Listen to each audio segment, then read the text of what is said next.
the Netherlands, Denmark and Iceland top spot in the global pension index.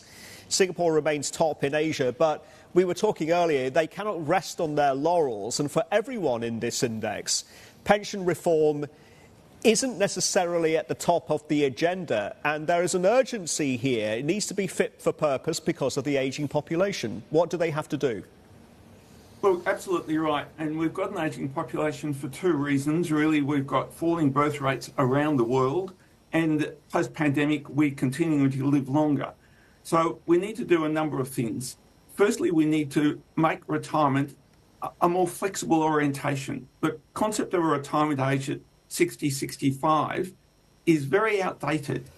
Many of us can work into our 70s, indeed even a bit later, but let's say the 70s. We need to make the workforce more flexible. The second thing we need to do is to make sure that everybody in the workforce is saving some money for their retirement. We shouldn't be relying on government, and that contributions into our pension pot can come from the employer or the employee. And of course, in many economies, we have a significant number of the self-employed who are not contributing to their future pension pot. David, what are the consequences of not reforming the current system and really just sweeping it under the carpet? And what do we know about unfunded pension liabilities?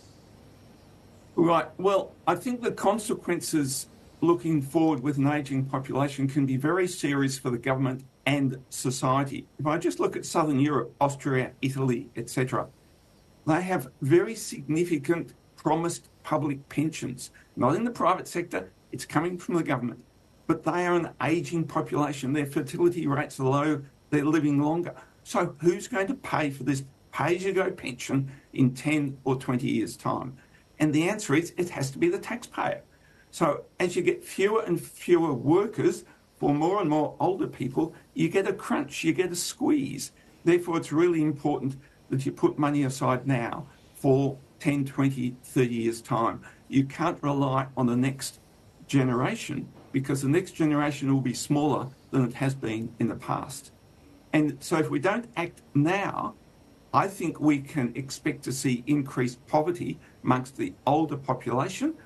We're going to then have intergenerational equity issues, and dare I say, in some places, you might have that social cohesion breaking down.